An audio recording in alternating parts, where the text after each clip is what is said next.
Благодаря за всички, които дойдоха тази вечер. Това, което ще говоря накратко, е за тялото и ученето през него, за нуждата да бъдеш видян. Под заглавието ми е съвременният дух на човека, на живите хора, на тези, които правят жива философия или нещо съвсем различно, например някакъв креативен процес или просто следват техния си житейски път. На всеки един от нас неминуемо минава през ученето на тялото ни, чрез ограниченията или даденостите на телесността. И двете, всъщност. Тялото в философията, всъщност всяка една философска школа има концепция за тялото. И така съвсем набързо бих казала някой от тях. Платон разглежда тялото като гробница за душата или тъмница, която се стреми към света на отвъд телесното и идеите. Аристотел дефинира душата като форма, а тялото като материя. За него тялото е органически инструмент на душата и те не могат да съществуват отделно едно от друго. В средновековието и християнството, там тялото се възприема като храм на душата. Според Августин телата сами по себе си нямат висша стойност, но са одухотворени от душата, чието живот пък проистича от Бог. В новото време Декарт формулира дуализма между мислещата субстанция, рес когитанс и протяжната субстанция, рес екстенса. Тялото е машина, която управлява на разум. Разбира се, когито е сум. Томас Хобс смята, че реалността е изцяло съставена от материални тела, както естествени, така и изкуствени, като държава.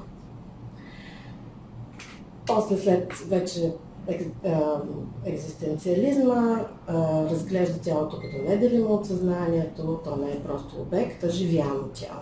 И връзката ни със света, чрез която мислим и изразяваме битието си. Тази концепция, която аз тази вечер ще свържа в моето изложение, е концепцията в философията за телесната биография, телесната автобиография. Тя е концепция в философията на тялото и биоетиката, според която човешкото тяло не е просто биологична даденост, а динамичен архив на личната история.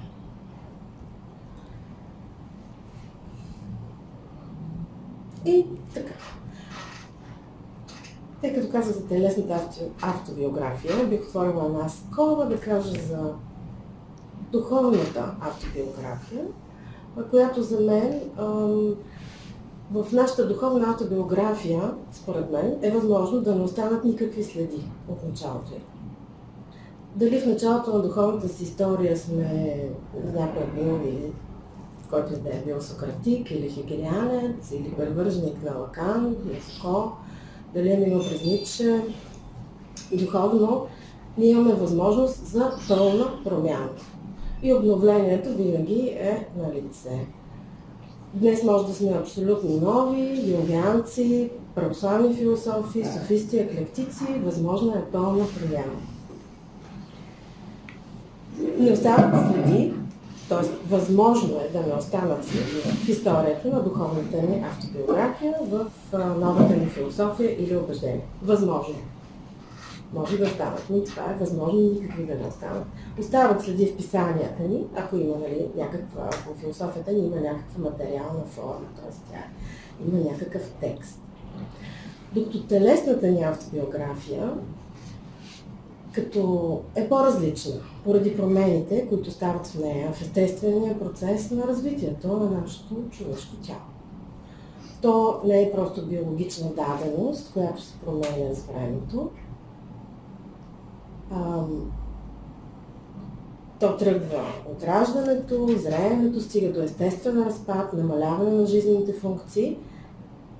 То не е само една проста биологична даденост, а един динамичен архив на нашата лична история. Всяко преживяване, болка, белег, удоволствие се запечатват физически, превръщайки нашето тяло, нашата плът в писмен разказ за съществуването ни. Това една скоба отново много се използва в модерната психология и психотерапия, където все повече методите залагат на тялото, на промените в тялото, работа с тялото, а по-малко на говоренето, което е класическата психотерапия от началото на века, миналия век. Ако нашето тяло е един писмен разказ за съществуването ни, теоретично този писмен разказ би написан от кой? От патолога, този, който прави дисекция на нашето тяло. Но моята концепция е малко не е точно свързана с патолога и с дисекцията, а по-скоро като тялото, като един естествен архив на ученето ни, което се случва чрез преживяванията ни, чрез тялото. Ако просто така за секунда си помислите за всички наранявания и белези, които сте преживяли, какво сте научили чрез тях, за всичко, което ви е било причинено, дали по медицински път, дали поради нараняване, дали поради някакъв вид насилствен акт върху тялото ви. Това са белезите. И тезата ми днес е, че много трудно се случва да се учим чрез тялото. Въпреки неговите абсолютно недвусмислени послания, които са вследствие от преживяванията ни, динамичния архив, където всяка болка е регистрирана и запомнена. Ученето чрез тялото всъщност би трябвало да е най-лесното. Има много методи, които казват, че не можем да учим, че най-лесно се учи чрез тялото, защото много по-лесно е да променим нещо в тялото си, отколкото нещо в нашите вярвания и убеждения.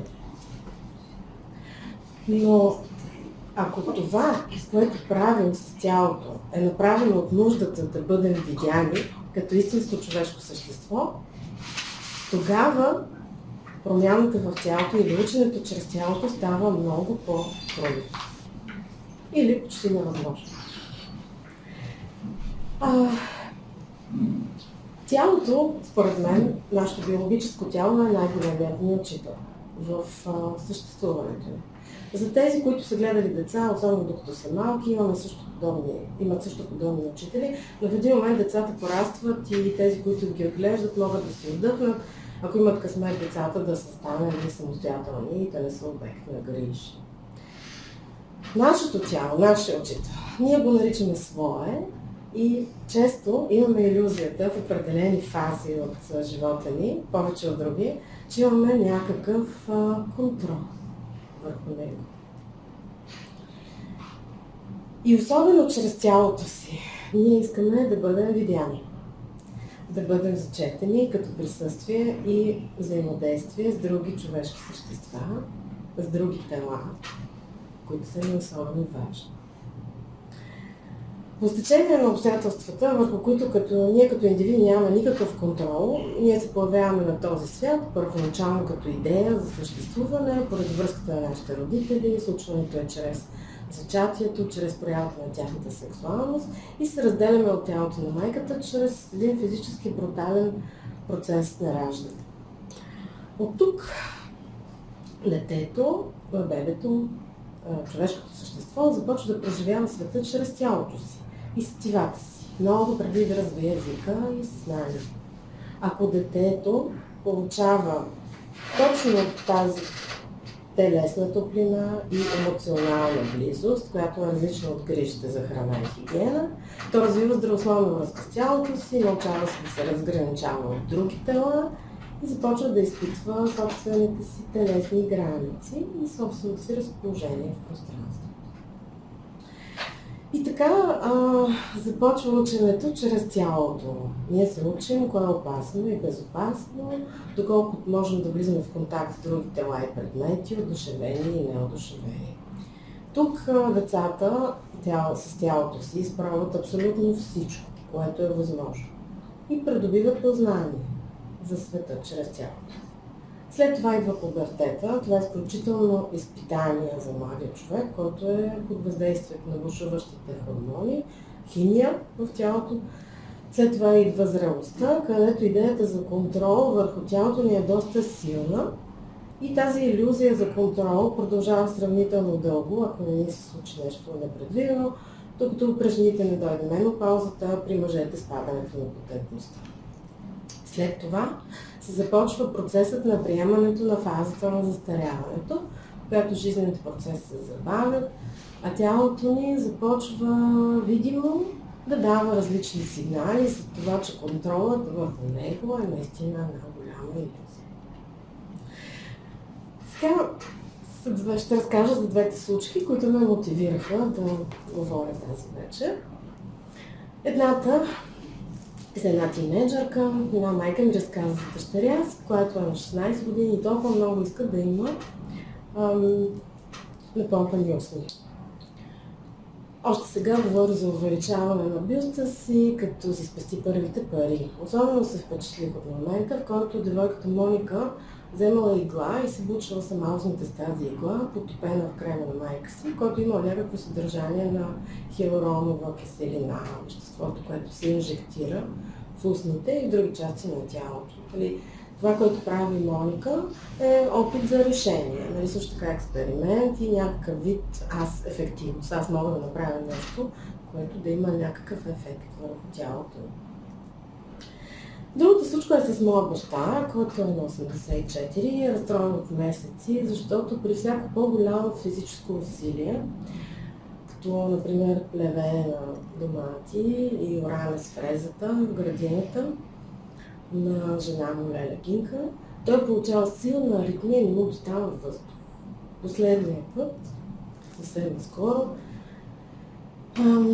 се наложи да вика бърза помощ, да бъде хоспитализиран. Той от години е наясно, че всяко физическо претоварване ще има тази цена, а и прагът на претоварването на неговата възраст вече е доста нисък.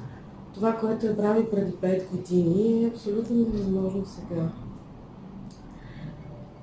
Какво е това, от което девойката Моника и баща ми се нуждаят и то толкова много, че рискуват или правят рискови неща, за да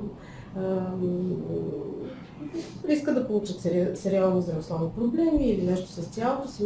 Моника може би дори не се и замисля за последствията, но рискът от нараняване или разкървяване на устните също не е спира от това. За баща ми последиците са ясни. Сърцето прескача силно и в един момент няма да прескача, просто спира. Вече го е обсъдил с множество лекари, всички са му казали едно и също, така ще си живееш, стабилен си, няма да се претоварваш. Какво се случва с тях? Защо го правят това? За Моника е изключително важно тя да бъде видяна от съучениците си, от младежите, които я интересуват, или не интересуват, но просто да бъде видяна като млада жена с оголемени устни, защото оголемените устните са нещо необичайно, т.е. изпъкват. Това я прави значима и cool, което е особено важно за младежите да са cool. От друга страна, тя ще се откроява, или сред останалите девойки, които нямат оголемени устни. От друга страна, също отговаря и на някакъв идеал, според който жените с големи устни са привлекателни. Според психолозите, точно закрилите надути устни в очите на мъжкия пол сигнализират наличие на повече женски хормони, като естроген и прогестерон, и обещават фертилност.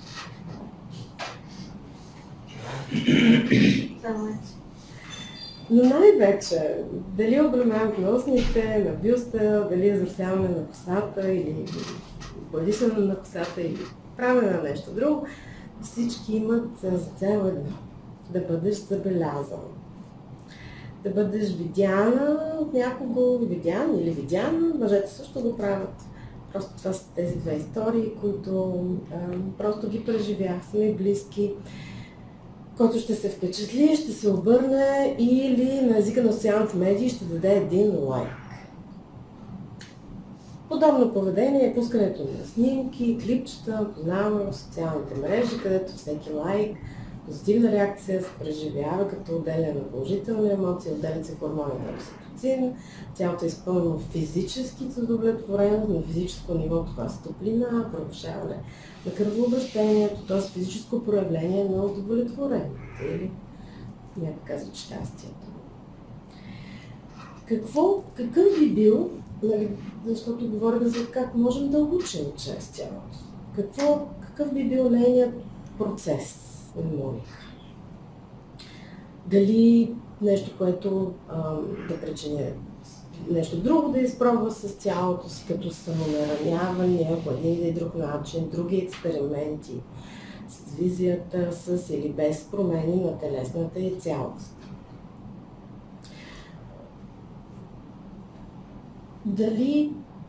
Какъв ще бъде нейният процес? Той на всеки от нас е строго индивидуален. В някакъв момент може би имало приема на тези физически дадености, които има след намиране на състояние, било то и временно, на стабилност или на някакъв алтернативен начин да бъде видяно. Моника е в тази фаза на развитието на телесността, наречена съзряване, на латински пубертас, това е половата и сексуална зрялост. Така, тук една скоба, просто така да ви поканя за кратко, да се върнете в пубертета си, когато вие бяхте в тази прекрасна възраст между 12 и 16, 18. Просто можете ли да си спомните за някакви такива моменти? За мен пубертет беше изключително мръсна дума в периода, в който аз бях в тази фаза. Струваше ми се, че непрекъснато всички ме обиждат, казвайки ми, че съм в пубертета. И спомните ми от сегашна гледна точка са като каране на влакче на ужасите, с големи амплитуди на емоциите, всичко беше на живот и смърт. Но добрата новина е, че преживеели се здравословно пубертета, не всички успяват. Но тогава младите хора имат възможност да развият психологически стабилна личност.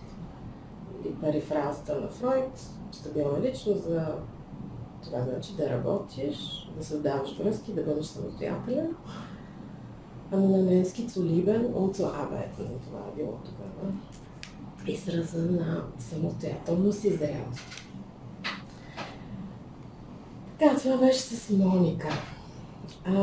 За баща ми, за него е изключително важно той да бъде видян като истински равноправен партньор на жена си. Неговото вярване е, че ако той е полезен със силата на тялото си, нещо, което цял живот за него е било смислено образуващо, и особено в последните 12 години в живота му в Леля Гинка, това е било основно на връзката им. И той е бил от нея видян и зачетен поради участието си в съвместния им живот по този начин.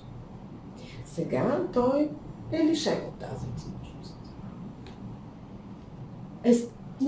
Евентуално някакъв процес на учене, учене или паскано учене, би било той да намали физическата дейност и да наблегне на други дейности, които ги прави така или иначе, като поливането на градината, паленето на фрезата, шофиране на автомобил.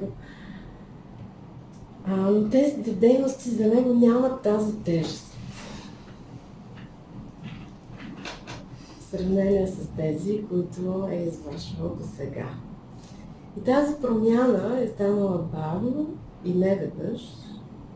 И архивът на тялото му би го показал. Това са медицинските интервенции, ходенето на прегледи, вземането на лекарства, дори огледалото. Но, както за него е важно да бъде видян, и е много трудно, е възможно да отстъпи от позициите на тези, които са правили за него и живота му смислен. И активният индивид, според възрастта си, но все пак полезен с силата си. Взех тези две, на първ поглед, различни фази от физическото развитие на тялото ми, защото по някакъв начин, според мен, те си приличат по отношение на ученето ни чрез тялото. Пубертета е времето на хормоналните бури, стихии, тялото ни учи по метода проба и грешка, като че ли е оставено абсолютно на произвола на стихиите. В периода на възрастта след 80 години тялото е ограничено до функционалност, служи на оцеляването, като че ли тук би трябвало да бъде по-лесно. Архивът ни има много голямо знание за това какво е възможно и какво не. Но като че ли в двата случая времето е спряло. Ако тинейджерите нямат все още развити невронни връзки, в мозъчната кора за времето, нищо от рода на това ще ти е полезно след години или ще си направиш нещо много, ще се навредиш. Такива неща не могат да бъдат чути физиологически.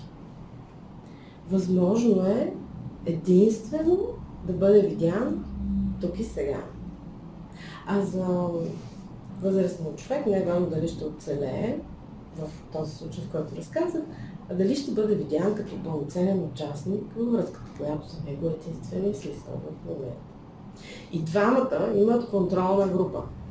Моника, родителите си, които не пропускат да изкажат неодобрението си на тази трансформация. А баща ни, разбира се, има децата си и Левгин, които всички се опитват да обяснят разумно, чрез доводи ситуацията. Но и Моника, и баща ми са в своето право да разполагат с тялото си и да се учат по своя си начин. И така, за това ученето, чрез тялото ми е винаги строго индивидуален акт, често изключително болезнен. И това как разполагаме и как се учим с нашия динамичен архив си остава за всеки от нас съвсем различно. Тялото, то остава с нас до края. Със своя архив, белези, рани, медицински интервенции.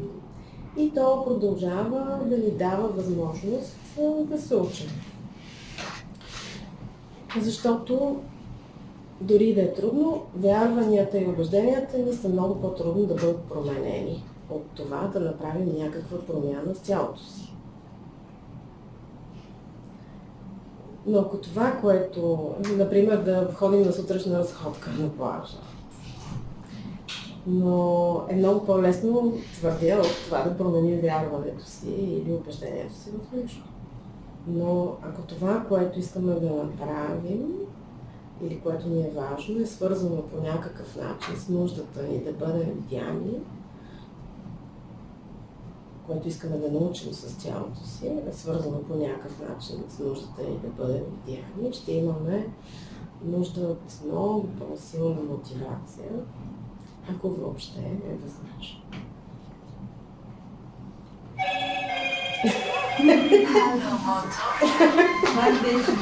Да.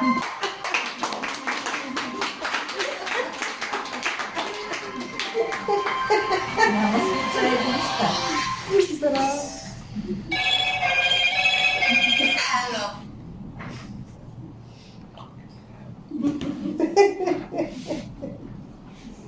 Това е. Благодаря. Ни благодарим. Изкачваме Дискусия. Да може да спрем малко. Да. Просто вие сте с вашите тела.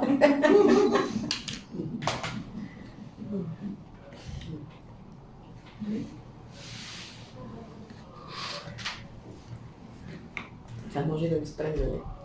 Или записва и дискусия.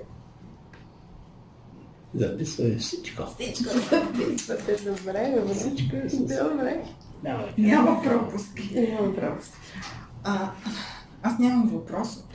Обаче се замислих първо за въпроса, казваш нуждата да бъдем видяни. Тоест, тая триада между нуждата да бъдем видяни, която по някакъв начин е в основата, нали, на въпроса тук. Второто, което каза, беше, че тялото, като учител и едновременно с това, невъзможността на тялото да учи. Разбрала съм те правилно. Когато, нали, има, така да се каже, ако това, което променяме е много свързано с начина, по който искаме да бъдем видени, ученето става много трудно. Да. Да. Защото всъщност при мен се получава някакво противоречие. И в двата примера, в които даде, според мен това са представи на хората, не са свързани с техните тела. Тоест това, към което един вид, от което започва техния въпрос, е тяхната представа. И не можах да събера в какъв модел се съотнасят представата за себе си, която е, разбира се, смесица от това какво мислиш за себе си и как се чувстваш, т.е. тяло, душа, все едно, как ще го наричаме. И не мога да хвана, така да се каже, връзката между която ти развиваш към тялото, защото аз си мисля, не, това е представата на човека за самия него, а не е свързано още с тялото. Тоест не мога да видя още връзката в тези два примера между ученето и обучението на тялото, защото аз го виждам като самопредстава за себе си. И затова ми е интересно от каква концепция на съотношение на тяло и нетелесност, разумност или каквото и да е. Друго, малко от изходните точки нещо ми трябва, за да го събера. Не знам, защото ти каза, нали, средновековните, каза след това, нали, от екзистенциализма, но от какво тръгваш ти? От последната, от архива на тялото. Това, което преживяваме. Всичко, то е част от нас. Виж се, да почна, архива на тялото свързва ли се с... Нали, архива на тялото интерпретира ли се от самопознанието или от познанието? Тоест, има ли чисто тяло за тебе в тази презумпция или има тяло само чрез начина, по който ние се виждаме, да се виждаме в общество, в не знам си какво. Това още ми е трудно да вляза в концепцията, за да разбера, как да кажа, за да разбера презумпцията. Може би за мен чистото тяло е оперативното тяло. Това, което ни носи и това, което ние смятаме, че е наше. Добре, да кажем, че и в първия и във втория случай имаме, да кажем, Моника е в едно общество, което е архаично общество, където си видян като част от обществото, защото, нали, ние сме едно модерно общество, в което, нали, всъщност трябва доста усилия, особено на младите, за да бъдат въобще част от каквото и да е било. И в едно архаично общество ще трябва ли тя, ще има ли този телесен опит? Тоест искам да видя съпоставката между общество и тяло. Как се разбира в тази концепция? Ами, по-скоро съм в модерността. Аз съм в модерността. Да. Не, Тоест, това е определящо за тебе, къде се случва. Тоест, не е тялото по същество, а е тялото в някаква социална обстановка. Точно така. И има едно хубаво есе, което попаднах на Стоян Ставро, се казва за тялото като управлявана ситуация, където разглежда тялото и опитите то да бъде регулирано в различните му аспекти в съвременния свят. Но просто така че, да, съвременния свят.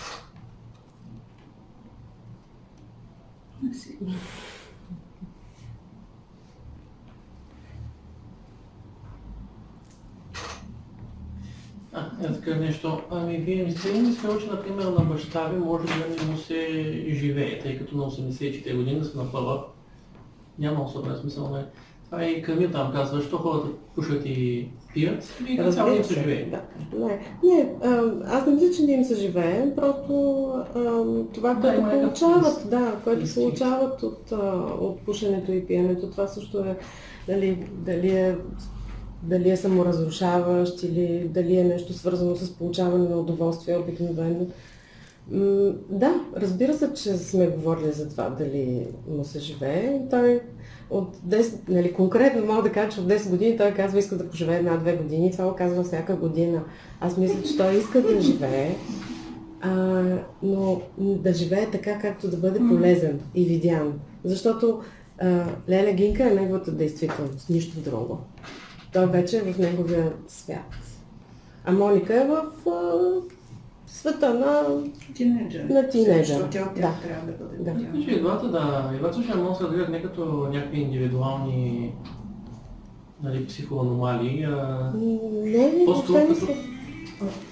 са. Той иска да се осмисли живота.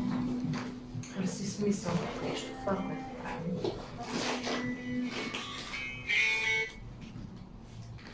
Да, обаче се риска за живота. Само за да не ме гика, за да го одобрим, а това е малко странно за мен. Да, но и двата също ще да кажа, могат да се гледат като чисто, нали, социални феномени.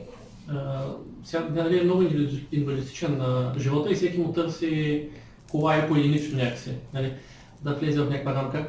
Обаче, ако хората в нашото общество, според мен, може би да се грижат по-добре един за друг, нали, и разбираха и психологията и психиката изобщо на другите около тях, много от тия несигурности биха изчезнали просто, нали, в житейски опит.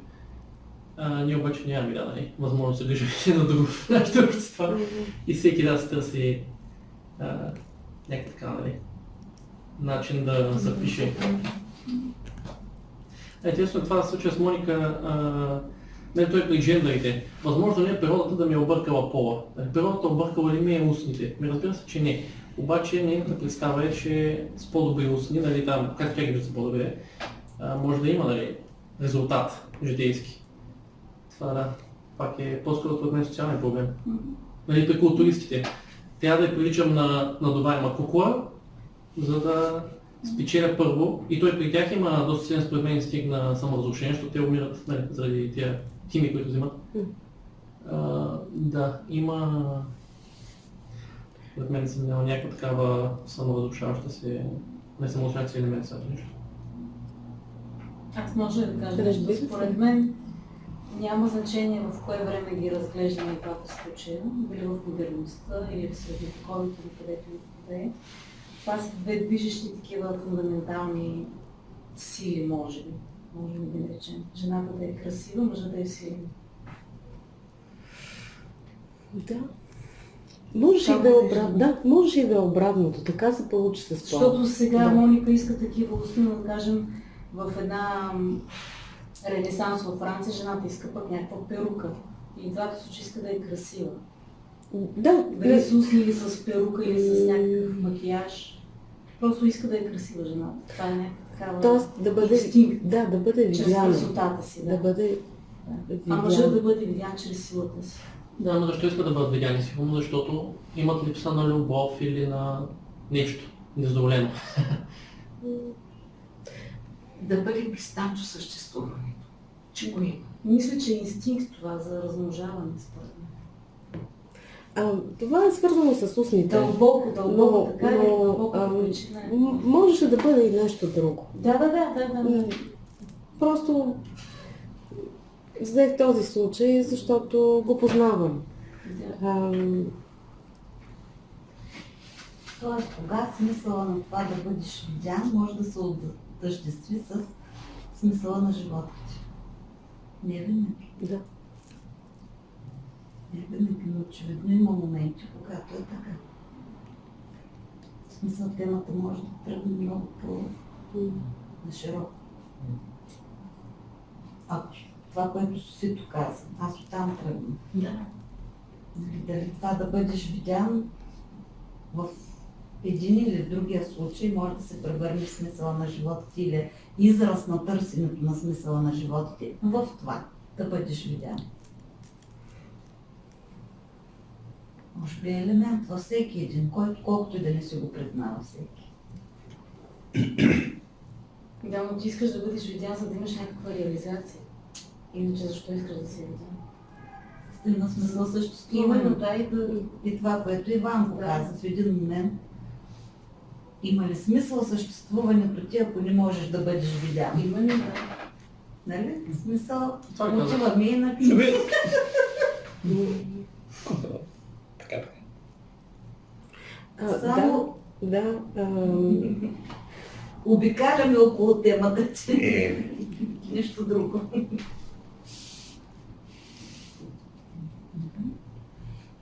разбира се. Чакам. Дочака. Сега, значи въпросът ви е следния. Епикур. Мгм. Там е много, според мен, двойствено отношението към тялото. От една страна, тялото е това, което е. Мгм. От друга страна, висшата добродетел е приятелството, не любовта. Защо приятелството, не любовта? Но така или иначе, нещо, което принципиално няма нищо общо с тялото. Защото любовта, нали, този разказ забравих. И разказа и автора, Алцхаймер го е писал, българския автор, където казва да ще поговорим за любовта, но не дей да бъркаш любовта с склонността си към дебели задници. Да, сега, Павел Вежнов. Павел Вежнов, той е, аз ще ти кажа, че Алцхаймер ти не. Така. Значи, приятелството няма как да се сбърка. Там, които склонности ще да имаш към... Това не е приятелство, това е съвсем друго. И аз мисля, че една съществена причина да се ориентира точно към приятелството, а не към любовта, е тази, че там няма никакъв намек за телесност. Другото нещо, което е, че значи, за забелязване, че в времето на Епикур той получава страшно много и тежки нападки за това, че неговата философия е робска философия. Няма вярна, невярна, богохула е робска философия. И така, горе да отдавайки си сметка, никой от нас не вържи наистина се е сметка от край до край, но горе да отдавайки си сметка за това колко е тежко това обвинение, че трябва да се запита, аз поне се питам, защото аз се питам, трябва да се запитам. Така, добре, защо поема този възхитителен риск и за какъв чек му е тялото, при положение, че това е означение на робство. И нещо повече, нали, вади се аргумент. При това е необорим аргумент, че да, ама ние знаем много философи от други школи, които са напуснали тези школи и са дошли при епикурейците. И не знаем нито един епикуреец напуснал школата, за да отиде в друга школа. И на това му се набира отговор, при това силно телесен отговор, че от всеки мъж можеш да направиш евнух, но от никой евнух не можеш да направиш мъж. Което ще рече, че говорим не само за социално-културен статус, или си роб, или свободен, което в него време има принципиалната разлика, но говорим и за нещо друго. Говорим и за телесност. Добре, защо го има това нещо? Защо има такова диво противопоставяне между тяло и човечност? Аз ще дам моята версия, която съвсем не значи, че е вярната, но всъщност е вярната. И тази версия по някакъв странен начин има отношение към хтоничността, към чудовищата, землистите, така, Минотавъра, кентаврите, антеи и прочее, че всъщност това, което се случва по времето на Епикур е загуба на идентичността. Значи, тези, дето са обвинявали Сократ, че Сократ измисля нови богове. И нещо повече, не просто го обвиняват, а го осъждат на смърт. Въпреки яростния панегирик на Платон, че макар бе, той е толкова богобоязлив, но той не знае с какво си. Всъщност започвам да си мисля, че са имали много сериозни основания. Че това, което започва да се случва от Сократ нататък, е точно разпада на идентичността на гражданина и полиса. Появата вече на проблема за действителния индивид. Не за Вайставро и Маврикото, а за действителния индивид започва да реже тези връзки и то да ги реже точно на божествено равнище. Човек става богосъизмерим с тази си индивидуалност. Която има при Сократ. Която започва да зрее при Сократ. При Платон вече, Аристотел и така нататък. Значи, връщането, рязките спирачки и връщането назаде при Епикур, по мое мнение, мога и с още там да извадя аргументи, но не значи, че е вярно. Връщането назад е резултат от вече наистина шизофренното търсене на идентичност. Значи, ако преди беше ясно, ние, атиняните, сме народ от транити. Транити са гребците на трета палуба, най-трудното. Ние сами правим корабите си, ние сами се сражаваме на тях. Сега вече няма такова нещо като ние атиняни. Знаеш, нали? Тя е измислена тая максима, само че това, че е измислена, съвсем не означава, че е ирелевантна за как се разсърдил Александър, че видите ли, Аристотел си публикувал някакъв труд и казва сега, Александър Велики, не го не е същото. Сега, по кога ще се отличавам от кой да е? Александър Велики, по кога ще се отличава от кой да е? Че си император бе правил. Империума е една прекрасна система, базирана на идеята за систематичност въобще, която за нас е някаква съвсем естествена, а в античността идва с Аристотел. И в този империум нещата се крепят на това, че ти не си ти, а си ролята, която изпълняваш. При това положение какъв граждан, какъв полис, няма такива работи. И тук не става въпрос за граждански ценности. Нали? Аз мисля, че става въпрос за панически ужас от захвърлеността в света. Това, че няма за какво да се хванеш. Нямаш принадлежност. Нямаш никаква.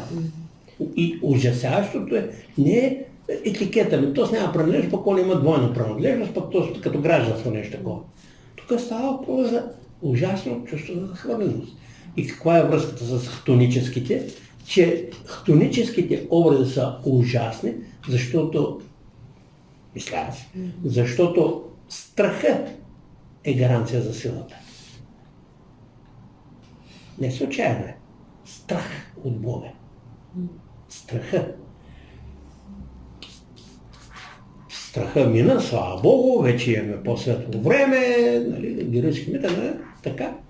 Даре, ама ето идва време, в което всичкото се разпада. И, което е много интересно, Епикур, той ще го знаем, все пак, само е времето да го припомня, Епикур не се самоопределя като философ. Той се самоопределя като лекар. И се пита, бе, байо, ти какво лекуваш? Това като доктор Келсев, здравейте. Какъв доктор е? Един пръст не може да превържи доктор. Доктор. Да. Значи, какъв доктор си, какъв лекар на времето си ти, бе? Да, точно лекар на времето е. Времето е болно и то свирепо болно. И се оказва, че тялото, колкото и да ни е антипатична тази идея, колкото и да е смешна Моника с надупчените джуки, за татко Поливачев, няма да говорим, това не е просто форма на вижте, виж каква съм готина. По-дълбока мисля. Да. И тази е...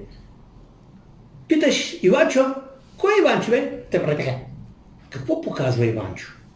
Духа си, личността си, не показва тялото. Тази, сега не знам, онтогенеза ли, сказва филогенеза ли, едно от генезите, тази филогенеза на идентичността, което е естественото при детето, нали? И една племенничка, праплеменничка, която баща я пита, кое е момиченцето, което се държи зле? Аз посочва себе си.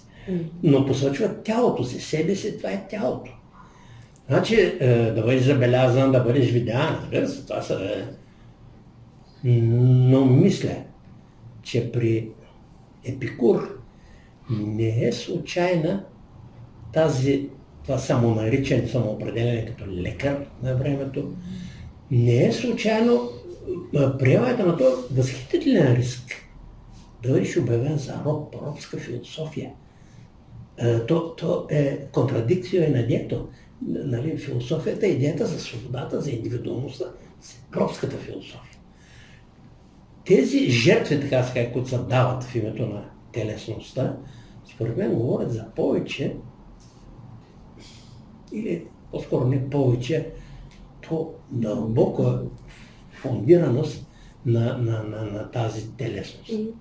Девойката Моника си дупчи джуките, разбира се, защото иска Жорко да я забележи. Това е ясно. Дали, хормоните течат напред-назад, нагоре-надолу. Идва време, когато се измарят, села вечна почивка, няма да казвам при кой е така, само ще го посоча. Ама това са... Има нещо по-фундаментално и това е идентичността, мисля аз. Чрез тялото си човек е себе си. Другите работи, да, разбира се, възприемаш тези идеи, имаш такива вярвания, принципите ти, как си, начинът ти на разсъждаване, даденото време определя все пак културния хоризонт и така нататък. Но ти, с твоето тяло, с което подкрепям вашия фундаментален тезис. Ти го обоснова. Да, за приятелството, разбира се, точно тогава се видявам като приятел. Това според мен въобще не противоречи на едно, всъщност всичко, което аз казвам, то няма да има никакъв смисъл, ако няма другия. Ако няма другия, който да го обуславя.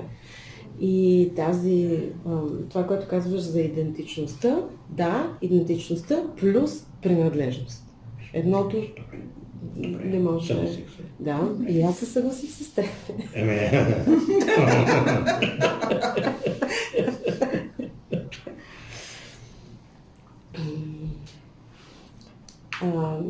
Добре съм всяко направи. Търпи.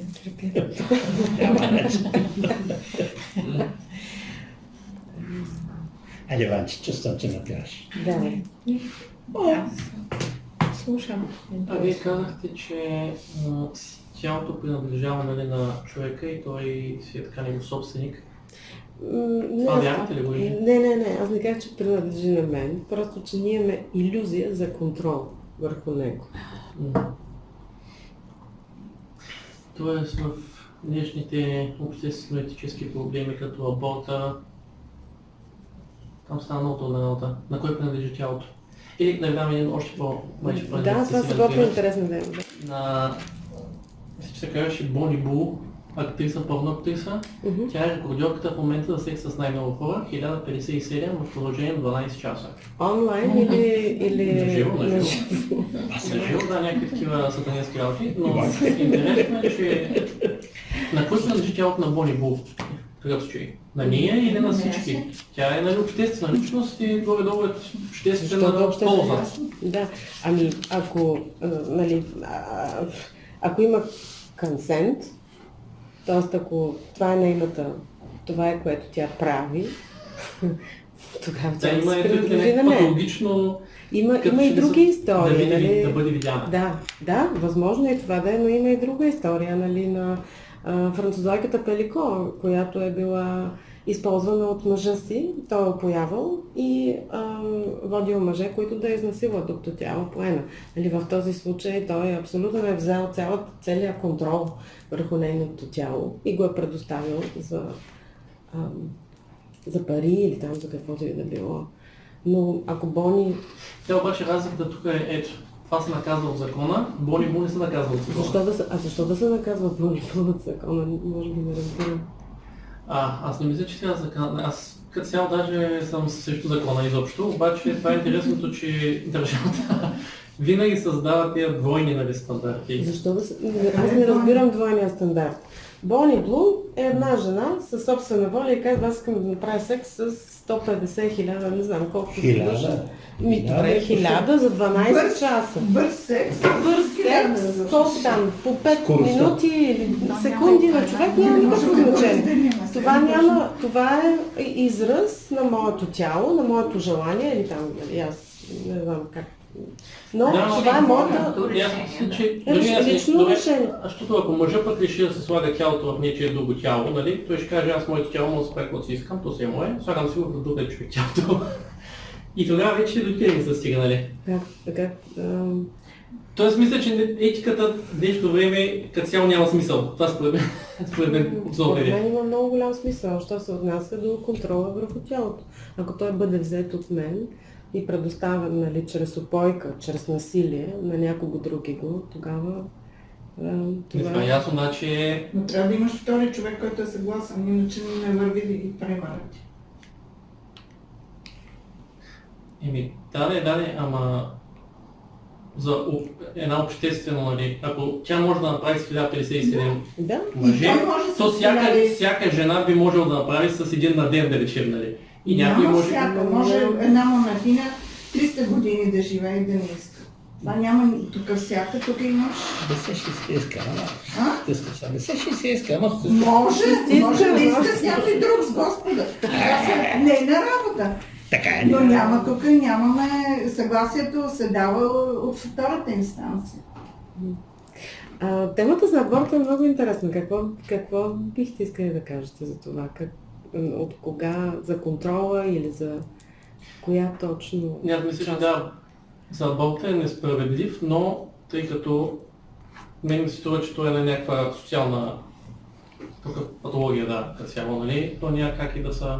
Да, самите закони са твърде глупави и са несправедливи и да се дава еднолично право, например, на жената да се разпорежда с това тяло. Не те го разглеждат в медицината, не те казват, не то било друго тяло, друго те казват, не то било същото тяло в жената, тялото и продължение на нейното тяло или обаче да. Ние да и със сега и с трансформализма съвсем ще ги объркаме според мен. Това ще е някаква тема, която няма. Следваща ще стане. Да, вече му загубихме края.